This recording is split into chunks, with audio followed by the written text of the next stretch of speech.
Teobytes. Tendemos a hablar de la resiliencia mucho desde una perspectiva teórica, pero queremos abordar una perspectiva práctica. ¿Cómo practicamos el mostrar la resiliencia, el trabajar la resiliencia con la gente que necesita ayuda en momentos de dificultad? Y nos está visitando Elena Higel, así que quédese con nosotros que vamos a seguir hablando del tema de resiliencia. Teotecnología.com presenta Teobytes. Busque su taza de café, de té o de chocolate y siéntese a la mesa con nosotros porque este tema será de gran bendición a su vida y a la vida de su iglesia. Saludos y bendiciones, le habla Jesús Rodríguez Cortés y les doy la bienvenida a esta edición de Teobytes. Como les mencionaba, vamos a trabajar el tema de resiliencia con Elena Higel, un tema muy necesario en tiempos que nos ha tocado vivir, en medio de un trauma, luego de un evento natural que fue catastrófico. Y Elena también ha estado desplegada en tiempos de eventos catastróficos en los diferentes lugares que ha estado como misionera. Menciono esto porque es muy pertinente hablar de cómo manejamos el trauma en tiempos difíciles en nuestra isla, en nuestra América Latina, en diferentes partes del mundo, y espero que este tema le sea de mucha utilidad a usted y a la gente que está a su alrededor. Así que Elena, yo quiero darte la bienvenida a Teobytes. Ya tú habías estado anteriormente aquí en un tema que trabajaba el trauma y trabajaba la conservación, pero hoy vamos a hablar de resiliencia, así que vuelvo y te doy la bienvenida. Me da muchísimo gusto estar de vuelta otra vez, no solamente en el programa, pero también de vuelta en Puerto Rico. Siempre es un placer poder venir, claro, ahora con otras circunstancias y otras cosas por detrás, pero siempre con esa alegría caribeña que da mucho gusto poder estar aquí otra vez. Muy bien, muy bien. Aprovecho la ocasión para dejarles saber que este podcast continúa. Seguiremos haciendo ediciones especiales y de diferentes temáticas. En el episodio 100 vamos a declarar un asueto, lo que significa que vamos a tomar una pausa para pensar el podcast desde otra perspectiva que podría incluir hacer series de temas específicos. Por ejemplo, 5 o 6 episodios de un tema específico, pausar y sucesivamente. Volviendo al tema, hablamos de resiliencia. Escuchamos la palabra, en ocasiones nos parece un poco compleja hasta decirla. Vamos a comenzar definiéndola y luego que la definamos, pues seguimos desarrollando esta conversación. Muy bien, la palabra resiliencia, sí, a veces nos suena como que no es español, ¿verdad? Pero es una palabra que viene de la física y es de los materiales. Los materiales pueden tener resiliencia. Es aquella capacidad de un material de doblarse y retomar su forma otra vez. Entonces, una persona que es ingeniero va a trabajar con la resiliencia de los materiales con los cuales está haciendo una construcción, por ejemplo. Ahora, yo aquí tengo algo resiliente. Este elástico tiene la capacidad de estirarse y volver a tomar su forma otra vez. Esa resiliencia sabemos que puede que no dure para siempre. Puede que si la estiro demasiadas veces se pueda romper. También puede ser que en algún momento no tome su forma otra vez. Pero nosotros tomamos esta palabra de los materiales y lo aplicamos entonces a la vida de las personas. Y cuando hablamos de resiliencia hoy día, no solamente estamos hablando de la capacidad de volver a ponerse de pie cuando algo ha sucedido, una tragedia, o poder seguir con la vida cuando hemos enfrentado algo difícil, pero que también somos transformados, así como nuestros músculos necesitan hacer ejercicio para llegar a ser fuertes, nosotros también emocionalmente necesitamos ejercitarnos. A veces los músculos después de un trabajo fuerte nos duelen, pero después se van incrementando y tienen más capacidad de trabajo. Así también el músculo de nuestra resiliencia. Tenemos que trabajarlo para que después tenga más fortaleza. Y este es el mensaje, creo, más importante para Puerto Rico ahora. Esta situación, el huracán, y también las posibilidades de lo que venga en el futuro. Son posibilidades para que seamos más fuertes, para que salgamos con más sabiduría, con más fortaleza, con más compasión, con más capacidad de ayudar a otros, que nuestra resiliencia se incrementa cuando nosotros lo tenemos que trabajar. y tiene que haber tragedias en la vida. Nosotros a veces quisiéramos que los niños nunca se caigan, pero sabemos que un niño para que empiece a caminar va a tener que caerse muchas veces, levantarse otra vez. Y no se va a caer de la misma forma, se va a caer en otra forma diferente la siguiente vez. Así también nuestra resiliencia, nuestros músculos emocionales, cuando tenemos algo que nos desafía, entonces nos ayuda a ser aún más fuertes y más capaces para situaciones futuras. Entonces, este huracán es una gran oportunidad para Puerto Rico, para fortalecerse y prepararse para lo que pueda venir después. Así es, porque una de las cosas que se habla es que estamos a punto de 15 días de comenzar de nuevo la temporada de huracanes. Ya con la experiencia anterior, eso nos deja un sabor en la boca y una ansiedad, una inquietud. Todavía hay personas que ni siquiera están listas para volver a enfrentarse a algo así.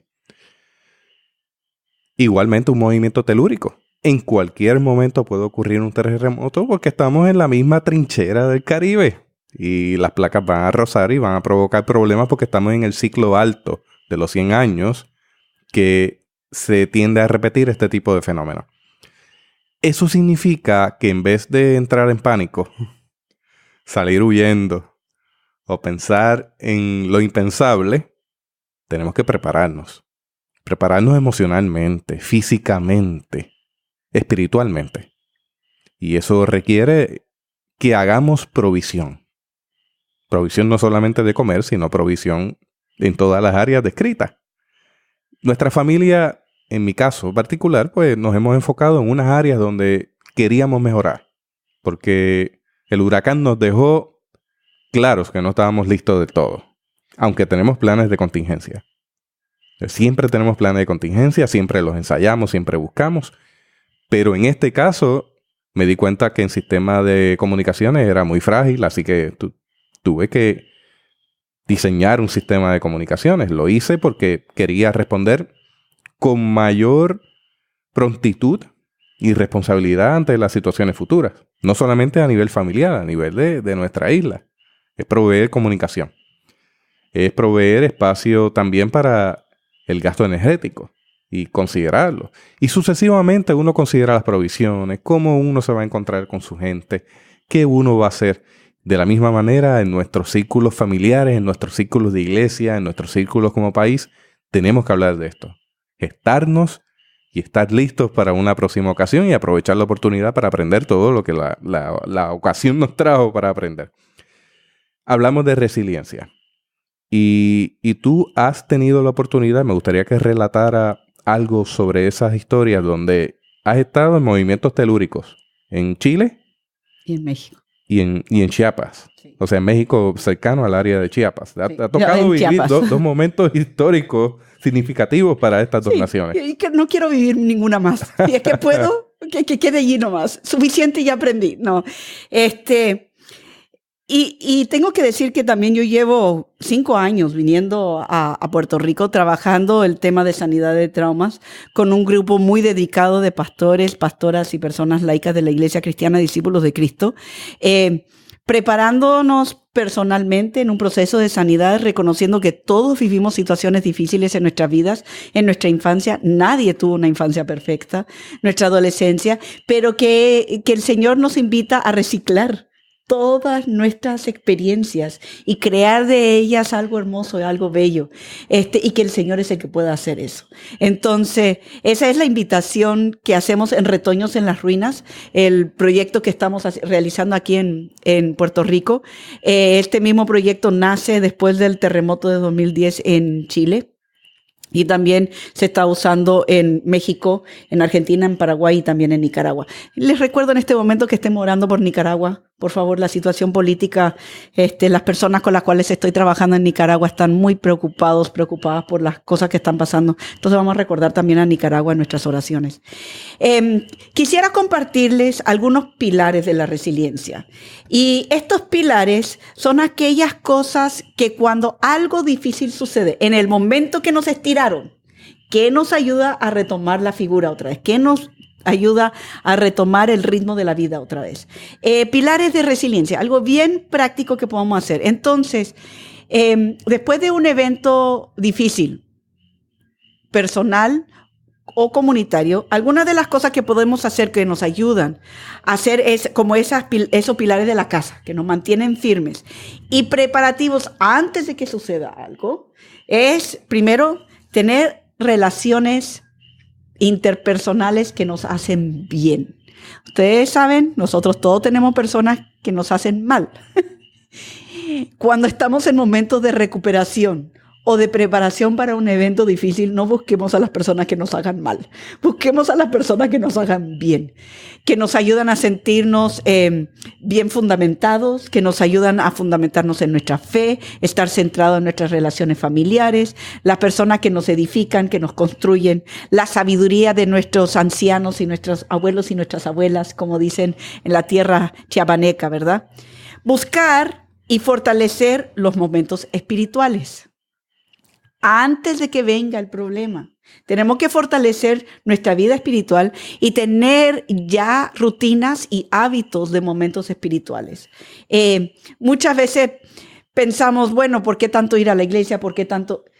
Estas rutinas espirituales nos ayudan cuando vienen momentos de crisis de tener algo que nos sostiene. Es como un contenedor. Tenemos que tener preparado el contenedor antes de, para que lo podamos usar después de que venga. Entonces, momentos de oración familiar, momentos antes de acostarse en la noche, momentos en que cantamos, estos momentos espirituales antes, durante y después de momentos difíciles nos van a ayudar a ser resilientes. Lugares que nos hagan bien. Buscar esos lugares que nos traen recuerdos, que nos hacen sentir paz, que nos hacen sentir tranquilidad. Ahora, en un evento como un huracán, muchas veces los lugares quedan destruidos. Entonces tenemos que crear nuevos lugares, que son para nosotros lugares de paz, de tranquilidad, de solaz. Para algunas personas puede ser que antes del huracán el mar era un lugar, la playa era un lugar donde buscaban solaz y ahora eso ha cambiado. Entonces tratar de crear nuevos lugares físicos, espacios físicos donde sentimos que nos podemos ir fortaleciendo. Y por último, rutinas. Esto de ensayar los planes, que se vuelva rutinario, porque cuando nosotros hacemos un plan y luego nunca lo practicamos, cuando viene la emergencia nos cuesta, con todo lo que está pasando en nuestro cerebro nos cuesta seguir un plan. Antes, tener rutinas para niños pequeños, esto es esencial para su resiliencia, pero para adultos también. Comer a la hora, tomar suficiente agua, dormir a la hora y la cantidad de horas necesarias.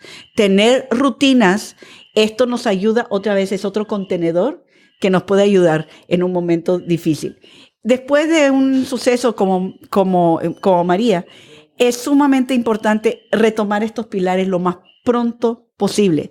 Hay personas, yo he estado conversando con personas en Puerto Rico que me han dicho que todavía no han retomado la rutina de su vida. Y lo encuentro muy preocupante. Pastores, pastoras, que todavía no han vuelto a tomar sus momentos espirituales y sus rutinas espirituales. Les recuerdo que es súper importante para nuestra resiliencia retomar estas cosas, nuestro estudio bíblico personal, nuestro momento personal de oración, retomar esto lo más pronto posible. Yo estoy preocupado con ese detalle porque uno ve mucha gente agotada. Sí. Pero estoy viendo pastores y pastoras que han dejado el pellejo, si de alguna manera se puede decir, y tienen fatiga por compasión. Entonces eso es un problema porque la fatiga por compasión puede traducirse en un problema de salud física serio. Y quiero decirle, puede ser más peligroso que el trauma inicial, porque no lo reconocemos. Y entonces decimos, no, pero esta persona está sufriendo más que yo, esta persona tiene más necesidad, hay tantas necesidades, tengo que ayudar a suplir todas, nos creemos medios mesías. Y la fatiga de la compasión puede llevar hasta el suicidio, además de todos los problemas físicos de salud que conlleva. El escuchar las historias, el estar acompañando una tras otra persona. Miren, nosotros estamos en una maratón. Y para una maratón hay que correr para largo. Esto no va a terminar mañana. Las necesidades no se van a acabar mañana ni pasado. Y entonces tenemos que buscar las formas de fortalecer nuestra resiliencia y estar con ojo abierto si estamos empezando a tener dolores de cabeza, si estamos empezando a reaccionar de una forma extraña con las personas. Ataques de pánico. Sí, ataques de pánico, ataques de ira, de enojo inesperado, momentos en que nos bajoneamos. Empezar a analizar qué es lo que está pasando. Y especialmente si una condición física de salud no la tenía antes de María y ahora, o la tenía en bajos niveles y ahora han subido los niveles, estos son indicadores de hipertensión, diabetes, problemas estomacales, úlceras. Esto es señal de que necesitamos empezar a cuidarnos. Y es la responsabilidad nuestra, de cada uno de nosotros, pastores, pastoras, líderes, de nosotros cuidar de nosotros y poner el ejemplo. No le podemos decir a los hermanos y las hermanas de la iglesia, cuídense, si nosotros no nos estamos cuidando. Cuidar la familia, que es un asunto en ocasiones que pasa a un segundo plano cuando estamos manejando situaciones de emergencia. Hay que recordar el orden de las cosas. Dios, la familia, la iglesia, todo lo demás. ¿Dónde queda nuestra familia? Eso es algo que hemos tratado y que seguimos insistiendo. Y nuestra vida personal. O sea, y para cuidar de mi familia, yo tengo que estar en un lugar saludable. Si yo estoy descargando todo lo que yo estoy haciendo con las demás personas, con mi familia, es una señal de que yo no estoy cuidando de mí. Entonces le pregunto, ¿cuándo fue el último día que tuvieron un día de descanso, un día para salir a no hacer nada con su familia? No programado, no planificado. Vamos a ir a hacer esto, esto y esto y esto, y terminan más agotados al final del día de recreación de lo que estaban antes de que empezaron. Que han salido y que han paseado y que se han detenido cuando quisieron, que comieron cuando quisieron. Así, estuvieron relajados. ¿Cuándo fue el último día? Y necesitamos esos momentos para que nuestro cerebro, la parte física, biológica de nosotros se reponga. Contacto con la naturaleza, esos lugares especiales. Sabes que estoy comenzando a caminar más veces descalzo. Había perdido esa costumbre. Y lo había hecho porque había asumido la conducta de que quiero que mis hijos, mi hija y mi hijo crezcan bien y saludables. Yo tengo que modelarle colocándome mis zapatos, y yo no hacía eso antes de que nacieran. Entonces de repente uno asume un modelo erróneo, de cierta manera. Caminar descalzo en escenarios naturales es uno de los eventos terapéuticos más extraordinarios que usted pueda tener. Así de sencillo. Así es. Y esa es una forma de fortalecer nuestra resiliencia. Contacto con la naturaleza es una forma esencial de fortalecer nuestra resiliencia. Y no solamente una vez al año. O sea, tener un hábito de contacto con la naturaleza, así como nuestros hábitos espirituales, como nuestro hábito de aseo personal. Estos hábitos son los que nos ayudan a mantenernos, a fortalecer nuestra resiliencia y a mantenernos más equilibrados en situaciones de estrés extremo. Y creo que es importante hablar un poco acerca de qué es lo que pasa en el cerebro cuando estamos en estrés o en trauma, ¿verdad? Porque nosotros tenemos esta parte de nuestro cerebro, es nuestra parte pensante, nuestro lóbulo frontal. Esta parte del cerebro de aquí es la última parte en terminar de desarrollarse en el ser humano. Puede ser hasta los 24, 25, 26 años de edad. Entonces, cuando tienen un adolescente que todavía está tomando decisiones que uno dice, no estás considerando las consecuencias, puede ser porque su cerebro, lóbulo frontal, que es la que mide consecuencias, también es el que comunica todas las partes del cerebro, también es el que va procesando información y también esa parte racional lógica, no se termina de desarrollar enteramente hasta entrado a los años 20. Esta parte del cerebro es esta parte lógica, pero es lenta. Su procesamiento es más lento que otras partes del cerebro. Entonces, en la parte del medio de nuestro cerebro, que no lo podemos ver, ¿verdad? En la parte central, sería como en la mano aquí, mi dedo gordo, esta parte que está en el medio. Esta es la parte que es el sistema límbico. Y esta es la parte que maneja nuestras emociones y también señales de alerta. Entonces, esta parte es mucho más rápida y está conectada directamente a nuestro tronco cerebral, que sería esta parte de aquí, ¿verdad? Desde arriba del cuello para abajo la nuca. Cuando hablamos de desnucarse, es una parte esencial. Es esa parte de nuestro cerebro que maneja latidos de corazón, niveles de azúcar, sudoración. Cuando estas dos partes se manejan rápido, entonces cuando recibimos una señal de alerta y tenemos que accionar para pelear, para huir, y a veces también nos congelamos, desconectamos o no le hacemos caso al lóbulo frontal. Entonces esta parte pensante está desconectada. Y cualquier suceso en el futuro que se parezca, nuestro cerebro lo puede interpretar emergencia, desconectar el lóbulo frontal, y ahí estamos reaccionando solamente desde nuestro sistema límbico. Entonces, por ejemplo, ¿cómo fue el viento y la lluvia durante el huracán? Ese sonido es un sonido que nos pone en alerta, especialmente si sufrimos algún daño, si se estrelló una ventana, se cayó un árbol. Esta semana pasada tuvimos vientos con lluvia, con aproximaciones a ese mismo sonido, que el cerebro empieza a interpretar y decir, esta parte de adentro, huracán, huracán. La parte lógica está diciendo, no hay huracán, no han avisado ningún huracán. Pero esta parte de la amígdala cerebral o la parte límbica no puede medir los tiempos, qué era de ayer, qué es de hoy, qué es de mañana. Y toma estas señales como alerta, peligro, peligro, peligro, peligro.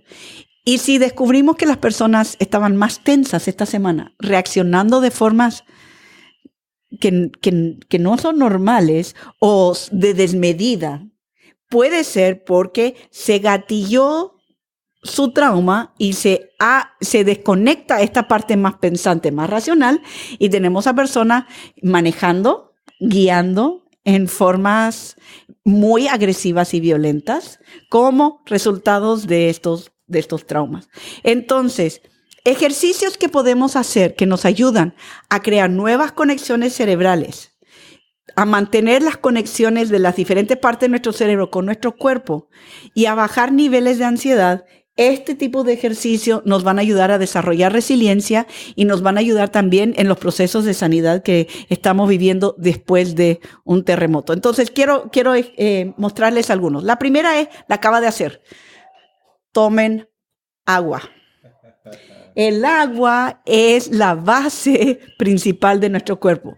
Y cuando nosotros tenemos insuficiencia de agua, no podemos pensar bien. Nuestros niveles de ansiedad suben y nuestra capacidad de bajar los niveles de ansiedad bajan. Entonces, lo primero que tenemos que estar haciendo es tomando mucha agua. ¿Está bien? Y eso es algo que es difícil a veces en una situación donde no hay agua. Y es por eso que una de las primeras cosas que tenemos que estar pensando en un plan de emergencia es ¿dónde vamos a conseguir agua? ¿Y de dónde va a venir el agua? Porque nuestro cuerpo no puede estar, y nosotros no podemos estar bien, y nuestro cuerpo no puede estar bien si no está tomando suficiente agua. Otro ejercicio que podemos hacer, este es un ejercicio que viene a nosotros de un huracán en México, hace como unos 15 años atrás se desarrolla este ejercicio y se está usando con niños desde Israel hasta Chile, en todas partes del mundo, para ayudar a bajar niveles de ansiedad y también para conectar las diferentes partes del cerebro. Entonces, se llama los golpecitos de mariposa. Si usted tiene la ocasión de visitar el video que estamos desarrollando para este podcast, vaya a youtube.com/teotecnología. youtube.com/teotecnología. Pero ella está colocando sus manos. Vamos a describir qué es lo que está haciendo para usted que está escuchando el audio. Entonces, vamos a cruzar las manos, las palmas hacia uno mismo. Las palmas hacia uno mismo. Cruzar las manos y cruzar los dedos gordos como si está haciendo un pájaro o una paloma con las manos. Juntar todos los dedos. Entonces, cruzar el dedo gordo con el dedo gordo, las palmas hacia uno, enfrente de uno, y los dedos juntos. Esto lo voy a colocar contra mi pecho. Mis manos, entonces el dedo gordo va a estar justo en la U que tenemos debajo del cuello, en esa hendidura que se hace allí.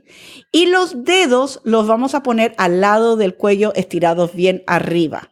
O sea, está bien, no bajen los dedos porque vamos a estar golpeando suavemente a los dos lados del cuello. Y vamos a golpear una mano suavemente contra el pecho al lado del cuello y luego la otra mano. Siempre una y luego la otra, porque esto crea diferentes mensajes en el lado derecho y el lado izquierdo del cerebro. Mientras estamos haciendo esto, vamos a colocar la lengua detrás de los dientes en el paladar, detrás de los dientes superiores de enfrente en el paladar, y vamos a respirar profundo. Otra cosa que es esencial, además de tomar agua, es no olvidarse de respirar. Yo sé que suena ridículo, pero muchas veces cuando nos agitamos, cuando empieza a sucedernos algo que o recordamos algo que nos causa angustia, dejamos de respirar y eso nos crea más angustia. ¿Está bien? Entonces, también respirar. Hiperventilación. Sí, sí, respirar demasiado también no puede ser un puede problema. desmayarse la persona. Sí, entonces respirar profundo, pero sin hiperventilarse, ¿ya? Y mientras uno está respirando con la lengua detrás de los dientes, respirar a través de la nariz, inhalar a través de la nariz y exhalar a través de la boca. ¿Ya?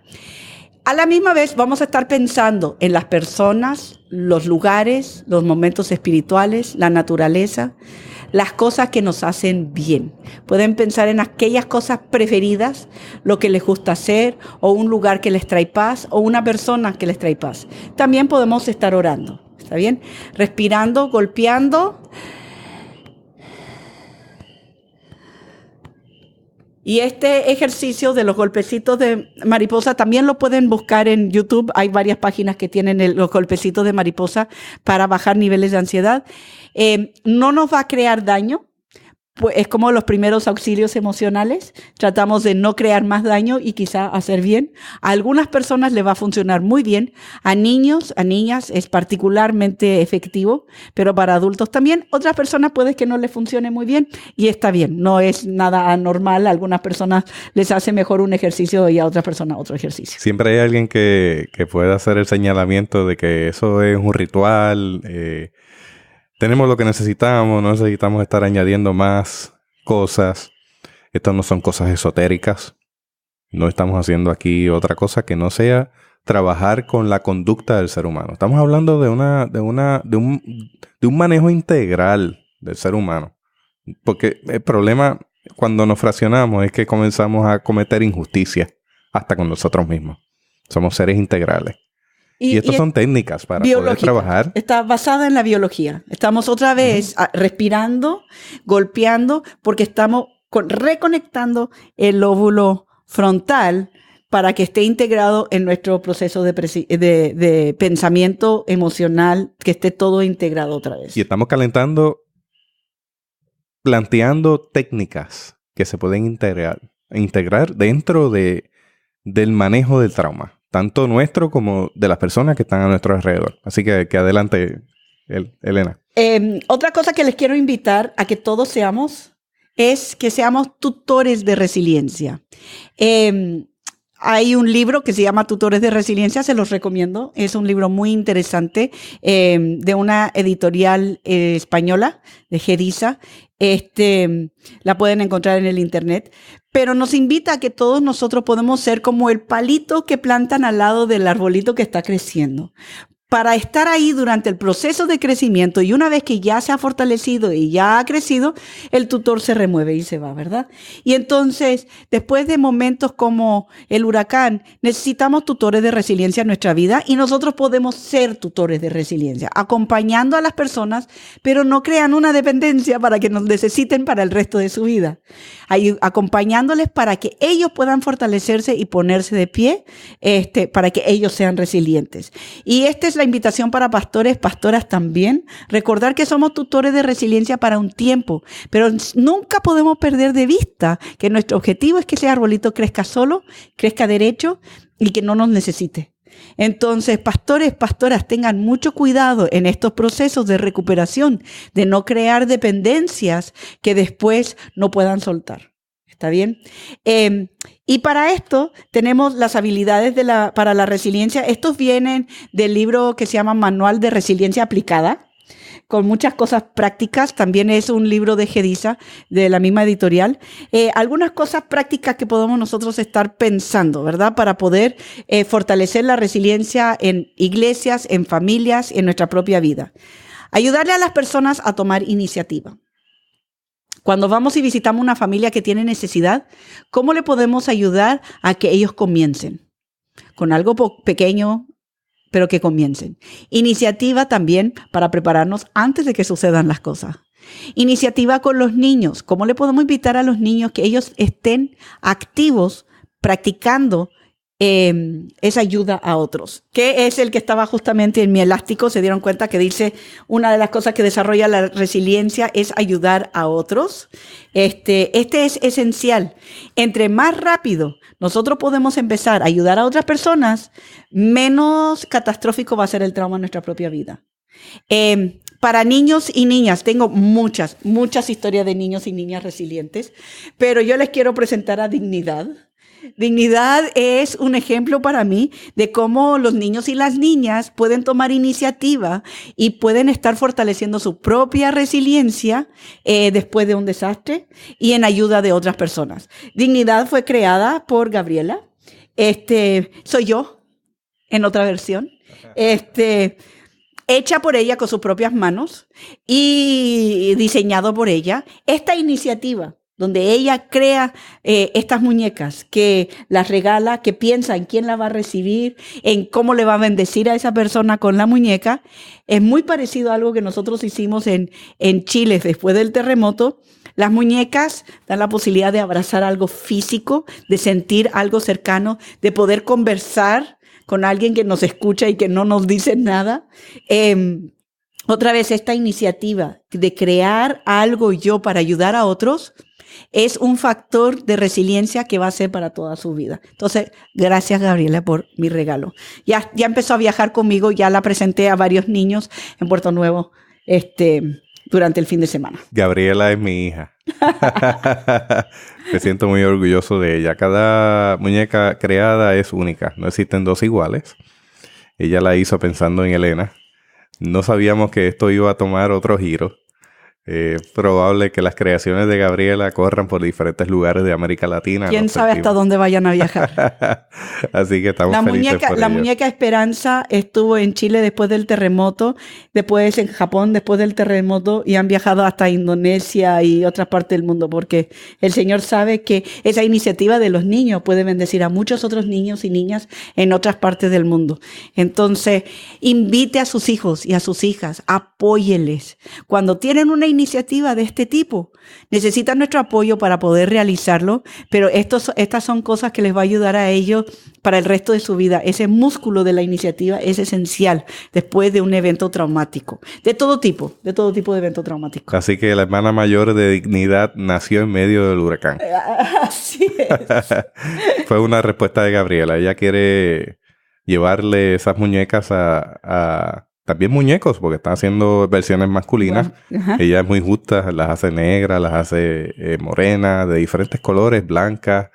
Y ella quiere hacerle llegar eso también a niños que están pasando por enfermedades catastróficas. Y a mí me parece que sería una buena ocasión para que tú nos digas, además de abrazarla, ¿qué otra técnica tú puedes utilizar para regalarle algo así a un niño, a una niña y promover la resiliencia, promover que se abran para que puedan explicar su trauma?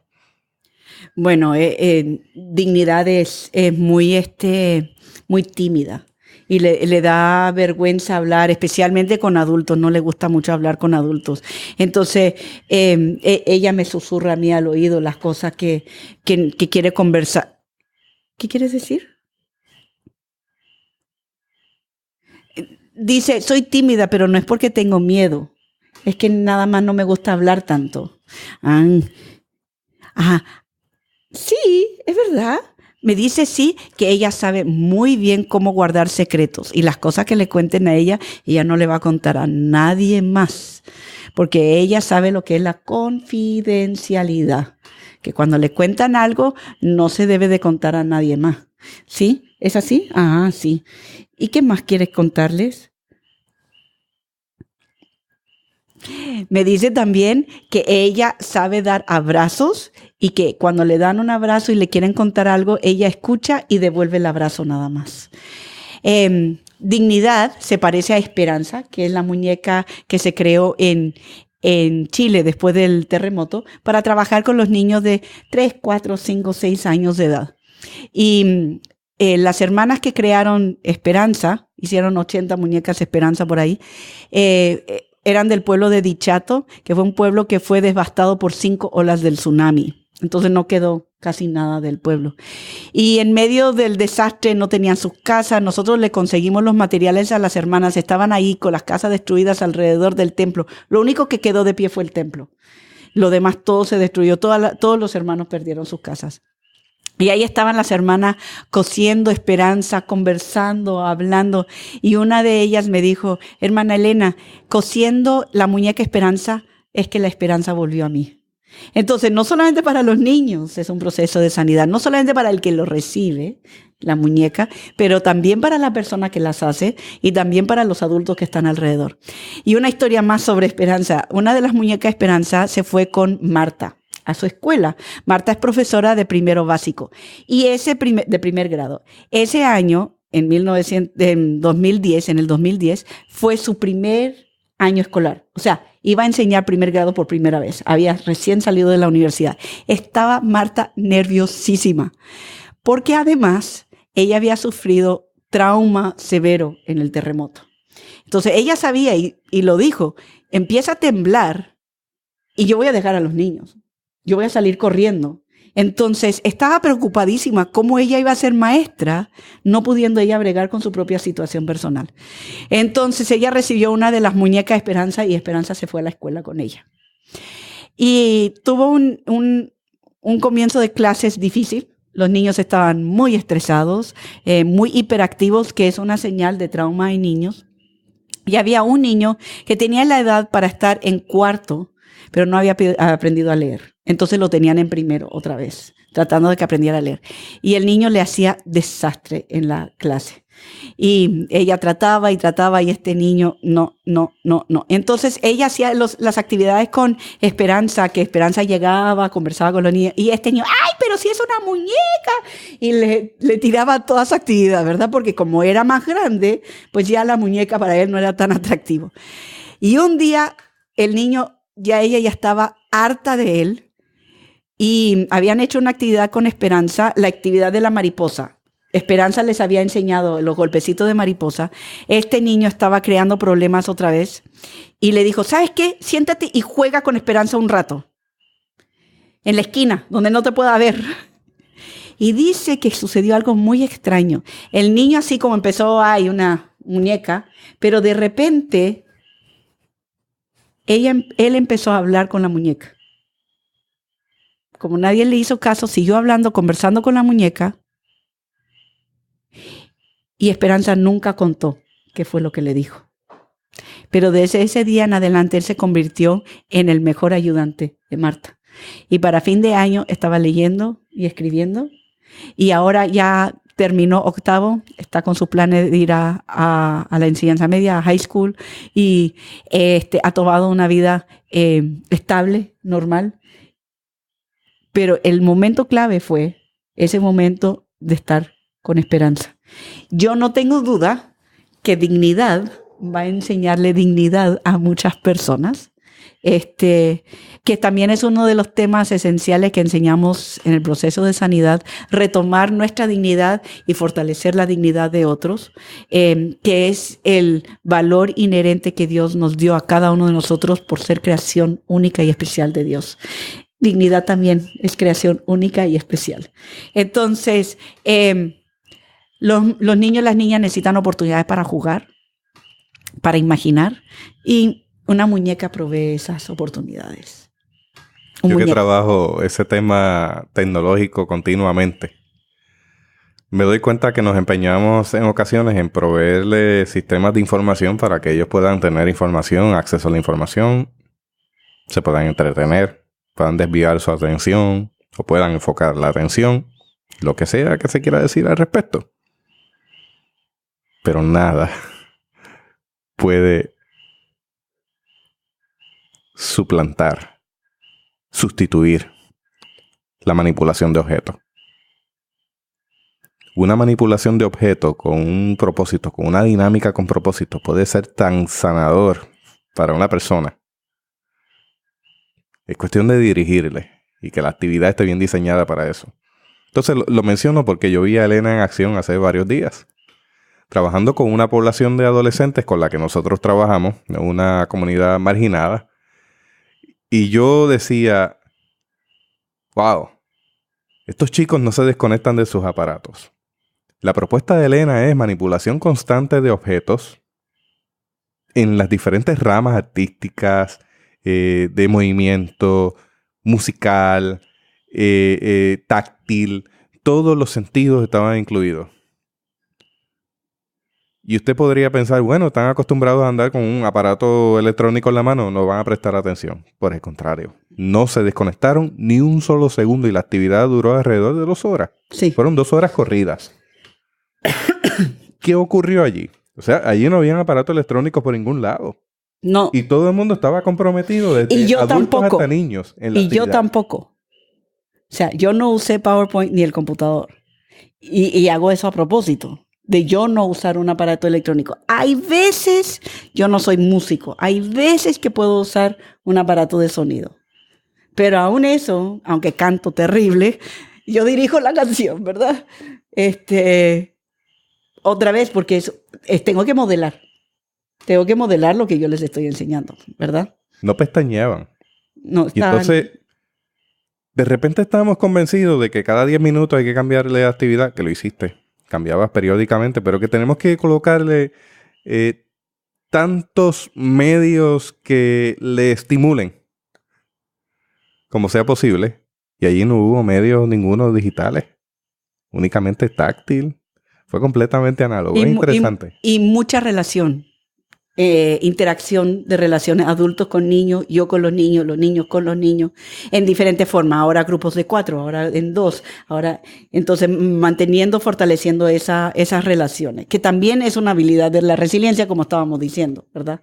Esas relaciones es lo que nos mantienen firmes cuando vienen los momentos difíciles de la vida. Entonces, hay que fortalecer las relaciones, no solamente con los padres, pero con los líderes de la iglesia, con otros adultos, con que los niños se sientan cómodos, las niñas se sientan escuchadas por los adultos que no necesariamente son sus padres, ¿verdad? Y que no son pagados para estar con ellos. Pues los niños son inteligentes. O sea, ellos saben, a mí me han dicho los niños, todas las personas que yo tengo alrededor mío están pagados para estar conmigo.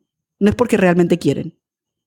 Y eso en la iglesia es diferente, ¿verdad? Los niños de la iglesia viven una experiencia diferente. Y ahí tenemos también el tema de la comunicación, que también es una habilidad para la resiliencia importante, fortalecer nuestra comunicación, como también para la emergencia. ¿Cómo nos vamos a comunicar? ¿Dónde nos vamos a comunicar? ¿De qué forma nos vamos a comunicar?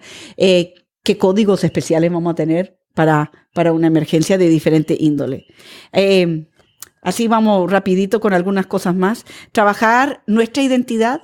La identidad de los niños es también una habilidad esencial para la resiliencia. Los niños puertorriqueños necesitan desarrollar su identidad como niños y niñas puertorriqueños, con toda la cultura, la música, la historia, todo eso lo que significa nuestra identidad cristiana. También necesitamos desarrollar esa identidad, quiénes somos como cristianos, porque cuando tenemos nuestra identidad fortalecida es que nosotros podemos aceptar a otros. Tengo que admitir que esta es una de las áreas de mi vida donde yo más trabajo de sanidad necesito hacer. Estoy constantemente viendo cómo desarrollar mi resiliencia en mi identidad, porque haber crecido como hija de misioneros entre pueblos y haberme mudado cada 2 años desde que nací hasta que me mudé a Chile, me crea una situación de identidad, ¿verdad? De dudas acerca de mi identidad. Y este es un área súper importante. Con eso, trabajar la espiritualidad nuestra, ya lo habíamos hablado, conversado un poquitito, también reconocido por investigadores seculares que la espiritualidad es esencial para la resiliencia. Y las personas, prueba tras prueba, lo evidencia que las personas que tienen una profunda vida espiritual son las personas que se fortalecen, su resiliencia rebota más rápidamente, se ponen de pie más rápidamente que las personas que no lo tienen. Ya hemos hablado un poco acerca de la creatividad. Pastores, pastoras, hermanos y hermanas, tomen tiempo para su creatividad. Es como que nosotros pensamos que esto ya es para los niños nada más. Una de las cosas que yo aprendí durante el terremoto en Chile fue a tejer. Ahora, los primeros tejidos tengo que decirles que fue un desastre porque era evidencia de mi estado emocional. El primer tejido que hice no fue muy lindo, pero me hizo sentir bien. Pero también porque ese ejercicio de creatividad con nuestras manos crea nuevas conexiones neurológicas y también ayuda a que nuestro lóbulo frontal se mantenga conectado. Tenemos que fortalecer nuestro sentido de moralidad. Nuestro sentido moral es lo que nos ayuda a tener la brújula clara cuando viene el momento de desastre y nuestro lóbulo frontal está desconectado, para que no hagamos cosas inmorales o que dañan a otros. Tenemos que fortalecer esto antes, durante y después. Con niños y niñas, también es algo muy importante. Trabajar la confianza, y voy a incluir con independencia. No está en el libro interdependencia, pero es una de las cosas que yo agrego. Nuestra confianza en nosotros mismos y nuestra confianza en otros. Nuestra independencia y capacidad de tomar decisiones para nosotros mismos, pero nuestra interdependencia, como nos muestra la naturaleza, el aprender a confiar en otros y depender de otros. Trabajar nuestra flexibilidad. Las personas que estudian la neurobiología interpersonal nos dicen que una de las claves para la salud mental es la flexibilidad mental. Y que una de las formas en que podemos darnos cuenta que una persona está teniendo mayores problemas mentales y emocionales es cuando se vuelve más y más rígida. Personas más rígidas tienden a tener más problemas emocionales en situaciones de trauma. Entonces, mantener nuestra flexibilidad en el área espiritual también, y también en nuestra teología, que es donde a veces nos volvemos muy inflexibles. ¿Está bien? Y con eso va la adaptación, adaptarnos, practicar con los niños y en nuestra casa, adaptarnos a diferentes situaciones, romper la rutina un día para ver cómo nos vamos a adaptar a esa ruptura de la rutina. La resistencia, que es todo lo que es ejercicio físico, mental, para poder resistir a situaciones. Cuando lo trabajamos desde antes, nos va a ayudar también después. Y una que dejé hasta el final porque es una muy importante para mí, es desarrollar nuestro sentido del humor. Poder ver el lado humorístico de las cosas, aún en medio del desastre. Quiero felicitar a los puertorriqueños porque desde que he estado aquí, a pesar de que hay muchas situaciones todavía dolorosas alrededor de la isla, casi todos me han podido contar algo chistoso, simpático, divertido que en medio de María les pasó. Y que se han podido reír de eso, reír de ellos mismos. Y esto es una señal de resiliencia como país. Poder mantener ese sentido de humor en medio de las situaciones económicas, sociales, políticas que puedan estar sucediendo, nos ayudan a poder fortalecernos, ponernos de pie otra vez en medio de las situaciones difíciles. Ojo, sentido del humor, no morbo. Sí, claro. Porque va acompañado de la moralidad, ¿verdad? Sí. A veces tendemos a ser cínicos para una manera de escapar. Sí, hay que tener cuidado con ser cínico, ¿verdad? Que no es el mismo tipo de ese humor que todos pueden disfrutar. Es una reacción pasivo-agresiva. Sí, esa es una reacción pasiva-agresiva. Que también es una señal de opresión. Las personas pasivas agresivas lo son ante la opresión. Cuando sienten que hay una situación que no pueden solucionar, se vuelven cínicos y pasivos agresivos como una respuesta a una situación que parece no tener solución. Entonces busquemos la solución y no nos volvemos cínicos. Me encantó que nos pusiste a dibujar, a hacer unas mandalas. Sí, no traje el libro de mandalas hoy día, pero hay muchos disponibles si quieren hacer mandalas ya fabricadas. Yo prefiero usar las mandalas que cada uno crea, pero el trabajo de mandala y el trabajo de círculos nos ayuda. Hay muchos estudios sobre esto también, a tranquilizarnos, a entrar en ese espacio mental que no es de pensamiento hablado, sino ese pensamiento artístico. Sí. Yo me dediqué a observar. Pero fue interesante porque ella entregó un cartón con un círculo blanco en el centro y colorido alrededor. O sea, un color sólido alrededor. Y era un texto en blanco. Así que la invitación era a colocar algo histórico, algo significativo en espiral y luego en el centro encontrar algo que a uno le gusta, algo que a uno le mueve. Explícanos un poco esa actividad, porque yo creo que esa actividad se puede trabajar a nivel de nuestras comunidades como una técnica de que la gente pueda de alguna manera ventilar asuntos internos que en ocasiones no logran explicar y que a través de una representación gráfica pueden hacerlo. En mi caso yo tuve 4 niñas. Hubo una que no me quiso mostrar. Ajá. Y lo que tampoco, pintó. y que está bien. Y eso es muy de ella, pero me explicó que el centro de esa mandala era su abuela. Que para ella su abuela es su mamá. Es quien ha procurado por ella. Sucesivamente Gabriela coloca una letra musical. Otra niña coloca en el centro unas zapatillas de baile. Y la otra colocó, me parece que fue un árbol. O sea, que ella, para ella la naturaleza era el centro. Ella se sentía comodidad en ese punto. Explícanos un poco esa actividad.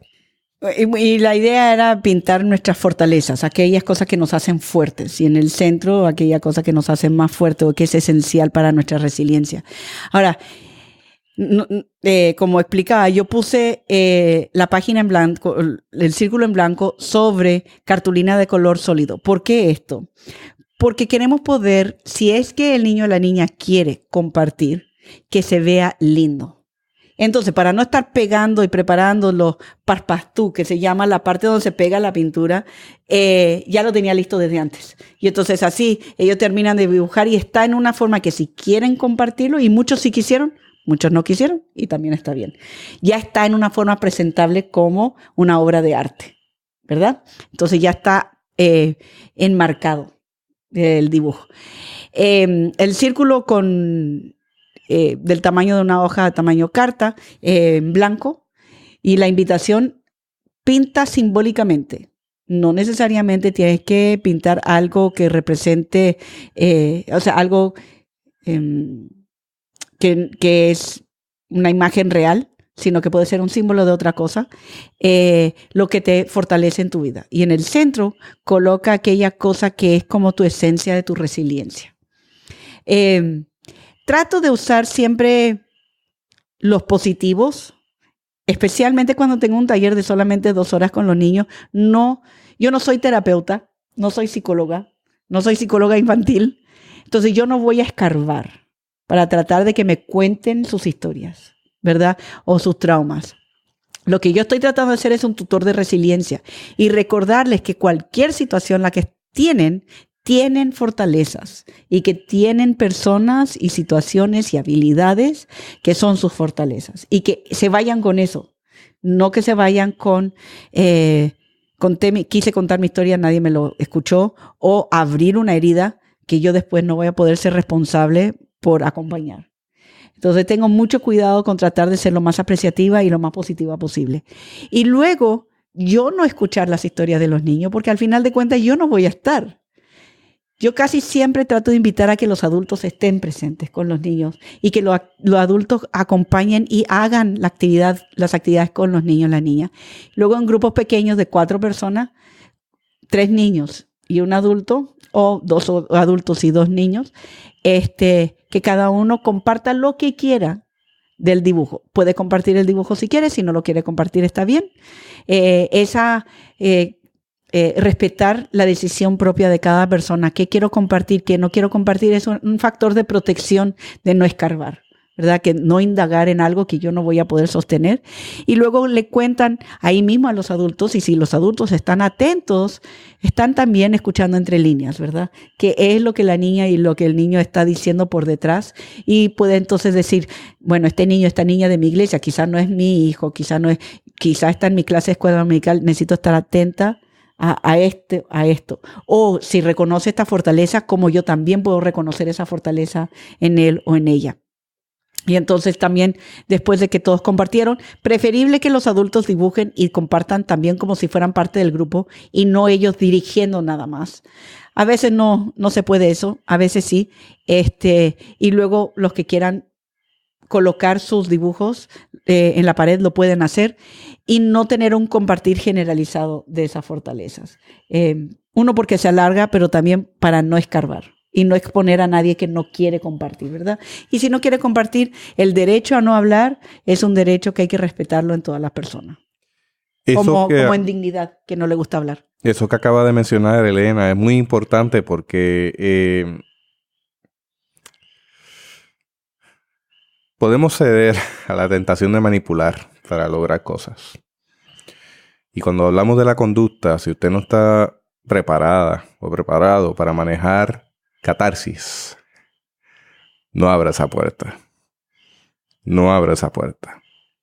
Nuestra función como parte de esa pastoral, de ese laicado de la iglesia, es acompañar a la gente. Y para acompañar a la gente, lo que hay que tener son orejas de elefante y boca de mime, o una boca de mosca pequeña. Tenemos que escuchar más de lo que hablamos. Eso es lo que necesita la gente. Que le escuche. Y tenga cuidado que no caiga en el desgaste de compasión por escuchar y de momento cargarse con todo lo que está escuchando. Simplemente una ventana de fuga para esa persona poder hablar. Pero no buscamos de ninguna manera provocar una reacción nerviosa, emocional en las personas. Eso no nos toca a nosotros. Hay unas terapias que se usan para manejo de estrés postraumático. Yo tuve un estrés postraumático que yo no podía dormir. Yo no sé si yo te he compartido esto. Lo compartí en una ocasión en el podcast. Yo tuve que ver el proceso de pérdida de nuestra primera hija, Saimaris. Yo vi el cordón umbilical fuera del vientre de mi esposa. O sea, se quedó pillado y ella cerró la cervix de tal manera que no se le fuera a salir la bebé. Pero se asfixió, porque se apretó el cordón umbilical. El yo haber visto el cordón umbilical fuera del cuerpo de mi esposa, eso fue para mí una experiencia tan traumática. Yo tuve que someterme a una terapia de manejo de estrés postraumático, que se basa en la repetición de la historia, de tal manera que el cerebro pueda comenzar a segmentarla y a cortarla en pedazos que le permitan guardarla en la memoria de largo plazo, y no sea una película que está constantemente en el consciente, pasando una y otra vez, que causa agobio. Uno no descansa, uno está agotado todo el tiempo, tiene coraje. Así que hay terapias que se pueden hacer, pero lo tienen que hacer personas certificadas para hacer ese tipo de terapia. Eso no es algo que uno se lance a hacerlo, porque el manejo inadecuado de una persona puede derivar una crisis mayor en esa persona. Y una responsabilidad también de parte de quien está tratando de hacerlo sin el conocimiento debido. Así que vamos a cuidarnos en eso, porque incluso hay unos aspectos legales. Y en ese sentido le dejo sobre la mesa ese punto, que lo voy a tratar más adelante, porque voy a tomar una clase de técnicas legales, o de aspectos legales de la pastoral. Esa es una de las próximas clases que voy a tomar en el seminario evangélico. Que por cierto, por eso es que el podcast tiene que ir cambiando de forma, porque voy a duplicar mis esfuerzos para culminar la maestría en divinidad finalmente. Estoy en eso. Así que voy a compartir esas temáticas con ustedes, con una persona que es versada en leyes y en esos aspectos legales de la pastoral y del laicado cuando trabajamos con personas, porque hay unos aspectos legales que considerar. Volvemos al tema. Y poder identificar si hay algo que nos damos cuenta que necesita una ayuda mayor en esa conversación con los niños. Entonces refiramos a ese niño, busquemos la forma de poder alcanzarle con esa ayuda de un profesional que le puede ayudar en lo que necesite. Cuando trabajamos con adultos es un no, decirle, yo creo que se te soltó un tornillo, tienes que buscar ayuda. Eso es un no. Uno tiene que empezar a dirigir a la persona. ¿Tú has considerado hacerte un examen físico de sangre? Que puedas ver por qué te estás sintiendo de esa manera. Y se supone entonces que al dirigirle al profesional en salud, el profesional en salud se supone entonces que se dé cuenta y diga, mira, te voy a referir a este amigo mío, a esta amiga mía que te va a ayudar en estos aspectos, y podemos ir llevando a la persona progresivamente a trabajar su estado emocional. Porque aquí estamos manejando también la parte emocional del ser humano, a la cual estamos sujetos usted y yo. Y usted tenemos altas y bajas, y eso incide en nuestra vida espiritual. Y en conjunto con eso sí tenemos un área de responsabilidad que es nosotros de la iglesia, es la parte espiritual. Y hay ciertos tipos de traumas que requieren un acompañamiento espiritual. No tenemos tiempo ahora para hablar de la lesión moral, pero es un tipo de trauma que requiere que el profesional psicológico, psiquiátrico, se refiera a una persona con capacidades espirituales para acompañar ese tipo de trauma específico. Pero volvamos al tema de la resiliencia. Caminar. Quiero enfatizar mucho el caminar. Si usted va a escuchar una historia de una persona que usted sabe que la historia va a ser difícil, salga a caminar con esa persona. Va a ayudarle a integrar la historia mejor y a poder capacitar, va a tener mayor capacidad para acompañar. Después de que haya escuchado una historia de alguien, salga a caminar. Antes de ir a escuchar la historia de una persona, salga a caminar. Con los niños y las niñas, si han tenido un momento intenso, emocionalmente intenso con un niño o una niña, con un grupo de niños y niñas, ya sea intenso bueno o intenso malo, o sea, cualquiera de las formas, de mucha risa, por ejemplo, están medio histéricos, o que también puede ser señal, o un momento donde algún niño ha llorado, entonces, o han contado algo profundo, salgan a caminar, ¿está bien? Esto hace varias cosas. Una es que cambia el lugar físico donde estamos. Y el cambiar el lugar físico donde estamos abre oportunidades para el cerebro integrar las historias de otra forma. Integrar nuestro cuerpo en el ejercicio de caminar nos ayuda a integrar las cosas de otra forma. Entonces, no siempre podemos caminar descalzos, pero cuando se puede, salgan a caminar descalzos. Les va a ayudar. Si están escuchando a una persona, en vez de escuchar a esa persona en la oficina pastoral, salgan a caminar. Va a ayudarles a ustedes y también a la otra persona ir integrando la historia. No escuchar por largo rato, eso que sí, le escuché por 3 horas. Aprenda a decirle a la persona, tengo media hora para escuchar, o decir después de 15 minutos, tomémonos un descanso, tomen un café, tomen un vaso de agua, luego seguimos otra vez, especialmente si las historias son muy intensas o las situaciones son muy intensas. Para aquellas personas que han tenido pérdidas, están pasando por procesos de duelo o de luto. Y estas pérdidas pueden ser de todo tipo. O sea, puede ser que no perdió la casa, pero a causa de María se divorciaron o una separación. La pérdida de los libros dentro de la casa. La pérdida del lugar donde siempre fuimos a divertirnos o del árbol preferido, el árbol que subíamos cuando éramos niños. La playa, ya no está esa playa, ¿verdad? Cualquier tipo de pérdida puede motivar un proceso o crear un proceso de luto o de duelo. Puerto Rico está en un proceso de duelo. Lo veo en las reacciones de las personas mientras se están guiando. Lo veo en las conversaciones, lo escucho en las conversaciones de las personas tratando de procesar. ¿Y a ti cómo te fue? ¿Y qué te pasó a ti? ¿Y cuándo te llegó el agua? ¿Y cuándo te llegó la luz?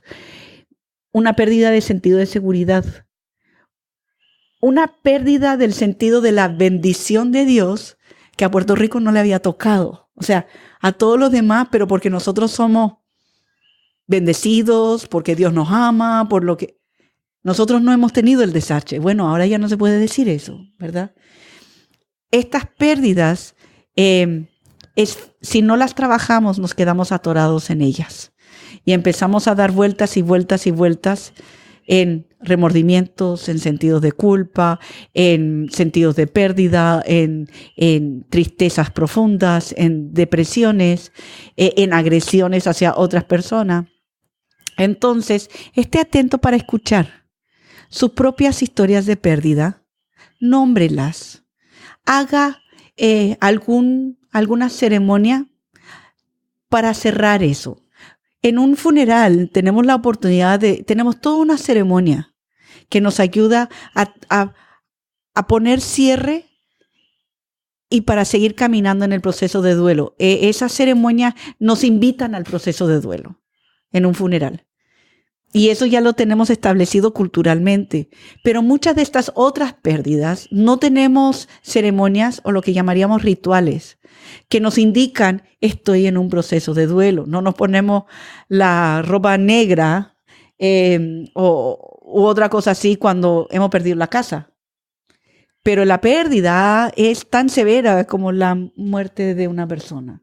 Entonces les invito a que estén para su propia resiliencia y la resiliencia de otros, que estén escuchando sus propias historias de pérdida, nombrándolas y creando ceremonias, cultos especiales. Puede ser yo sola en la playa, soltar algo o reconocer y nombrar estoy en un proceso de luto, de duelo, o puede ser algo que lo hagamos corporativamente como familia, como iglesia. Se va a ir acercando la fecha del aniversario. Es muy importante preparar ese aniversario cuidadosamente en la iglesia y en la familia, porque el lóbulo frontal se va a gatillar y vamos a estar con muchas emociones a flor de piel. Entonces, encauzar eso para ayudar al proceso de luto, nombrar las pérdidas, no solamente físicas de cosas, pero de sentidos, de seguridad, de sentidos emocionales, esas pérdidas, nombrarlas, que puede ser diferente de una persona para otra persona. Preparar cultos especiales, muy importante, conforme empieza la temporada de huracanes otra vez y conforme se acerca la fecha de María. Y creo que es tiempo quizá. ¿Sí? Llevamos un rato, pero es muy, muy cierto esto. Hay que estar identificando las fechas claves que básicamente disparan los sentimientos. Recientemente no estuviste por acá, pero hace un mes hubo un apagón general que duró un día completo, alrededor de 24 horas. Y yo que estuve manejando, estuve en la calle, estuve en ese espacio de tratar de llegar a casa para estar con mi familia, porque me evocó todo el día que había ocurrido, toda la catástrofe. Me encuentro con que los sitios estaban abarrotados, se había acabado el gas o la gasolina, la gente estaba haciendo las mismas filas del día después del huracán. Y fue como básicamente yo llegué a casa y yo dije, la herida está abierta. La herida está abierta. Es como si hubiese ocurrido hoy. Y precisamente eso es lo que le da a uno esa sensación, esa información de que algo no está bien del todo, porque uno está sumido en medio de esa crisis. Tenemos que manejar los sentimientos. No solamente los sentimientos nuestros como puertorriqueños, porque este podcast también va dirigido a diferentes gente en diferentes partes del mundo. O sea, tenemos crisis hoy en diferentes países de América Latina, ya sea por política, ya sea por guerra, ya sea por una situación de crisis nacional, económica, catastrófica a nivel de movimientos naturales. En fin, muchas cosas. ¿Cómo estamos manejando la crisis desde el seno de la iglesia, como pastoral, como laicado, que acompañamos a la gente y que tenemos el llamado del Señor de acompañarles y bendecirles? ¿Cómo nos cuidamos en el proceso de no desgastarnos, de no caer en el desgaste por compasión? ¿Y cómo somos diligentes? ¿Cómo encontramos actividades que sean pertinentes para poder llevar a las personas a dialogar? A expresar su dolor, a expresar sus inquietudes, a expresar aquello que le quita el sueño y que pueda de alguna manera retornar a su vida normal, si es que se puede decir. O un nuevo normal. No es un nuevo normal, ¿verdad? No va a ser nunca el mismo normal de antes. Antes del trauma, va a ser un nuevo normal. Entonces, por eso hablamos de crecimiento postraumático. No solamente nos estiramos en la resiliencia y nos devolvemos a como estábamos, sino que ahora hablamos de la resiliencia que nos estiramos y nos convertimos en otra cosa, ¿verdad? Se recicla el trauma en algo más bello, más hermoso para el futuro. De algo tenemos la convicción, es que la crisis trae crecimiento. Sí. Así que esto es una invitación a buscar esos espacios de crecimiento entre las comunidades donde nos encontramos. Bueno, Elena, no sé, una palabra final para ir cerrando esta edición. Creo que tienes algunos proyectos que estás trabajando. Sí. Estamos acá en Puerto Rico con la esperanza de que vamos a poder trabajar en el futuro, tener ya un diplomado con el Instituto Bíblico del Centro Cristiano. Estamos en conversaciones sobre eso. También estamos en proceso de conversaciones con las personas que van a ser los facilitadores de retoños en las ruinas aquí en Puerto Rico, que ya llevan varios años, porque como yo tengo que venir, solamente puedo venir por ocasiones cortas, una vez al año, pero tienen que terminar 5 cursos diferentes para poder ser facilitadores. Vamos a tener eso listo. Yo les pido sus oraciones por Chiapas y por Oaxaca, donde vivimos, experimentamos, y Ciudad de México, toda la parte centro-sur de México, 2 terremotos devastadores en septiembre del año pasado. Septiembre fue un mes difícil el año pasado. Hubieron muchas cosas pasando en muchas partes de donde tengo trabajo. Ahí también estamos trabajando con el seminario de la Iglesia Nazareno, en la sede de Juchitán, preparando, capacitando personas. En Chiapas también estamos trabajando con retoños en las ruinas. Les pido sus oraciones por este trabajo, y para que otras personas ya se vayan capacitando. En Chile ya están trabajando, ya tienen como 11 facilitadores y 10 más en camino. Entonces espero que los chilenos también nos puedan seguir apoyando con su crecimiento. Y para terminar, quisiera recordarles a todos que este músculo de la resiliencia es uno que si no lo trabajamos, no se desarrolla. ¿Está bien? Es como siempre soñamos con hacer ejercicio para que nuestro cuerpo físico esté mejor, pero siempre se queda en los sueños y nunca realmente hacemos el ejercicio. Para la resiliencia tenemos que prepararla antes, reconocerla después y seguirla trabajando después de que hemos tenido eventos difíciles en nuestra vida de todo tipo, no solamente el huracán, pero estamos viviendo experiencias traumáticas todos los días. Y de pedirles, por favor, si hay alguien que está teniendo problemas después de María, si no está pudiendo dormir, si está despertando a todas horas, si ha cambiado su forma de alimentarse, comiendo de más, no comiendo lo suficiente, si está teniendo dolores de cabeza, síntomas físicos, si está descubriendo que le está gritando a las personas o que se dispara su ira, su ansiedad, como antes no lo hacía, si está teniendo pensamientos intrusos que no puede controlar, por favor, vaya y busque a un profesional que le pueda ayudar con el estrés postraumático. Pastores, pastoras, si están descubriendo que ustedes también tienen estas cosas, puede ser que esté sufriendo de fatiga de la compasión, de trauma secundario. Y nosotros, como dice un libro nuevo que acaba de salir, tenemos que ser buenos mayordomos de nuestro trauma y verlo también como un regalo que Dios nos da a nosotros para poder ser mejores pastores, mejores acompañantes de otras personas. A seguir hablando de mayordomía integral. Sí. Gracias, Elena. Ha sido un privilegio enorme tenerte aquí en esta edición especial de Theo Bites, tratando el tema de resiliencia. Yo espero que usted haya tenido algunas orejitas para trabajar el tema con sus grupos y acompañar a la gente en medio de sus traumas, donde quiera que estés. No solamente en Puerto Rico, sino en diferentes partes del mundo donde están ocurriendo situaciones que requieren de gente de Dios que acompañe al pueblo. Dios nos llama a caminar con el pueblo y a encarnar ese reino que se hace presente aquí y ahora. Amén. Si usted desea compartir este episodio, le invito a que busque el enlace en www.theobites.com, www.theobites.com. Allí va a encontrar los enlaces para compartirlo en las diferentes redes. Compártalo con alguien que usted sabe le va a ser de gran bendición, como lo fue para su vida y para la nuestra. Hasta aquí esta edición de Theo Bites. Gracias por darnos el privilegio de llegar hasta ustedes a través de las redes informáticas. Será hasta el próximo episodio. Que la paz y la gracia de nuestro Señor Jesucristo sea con ustedes.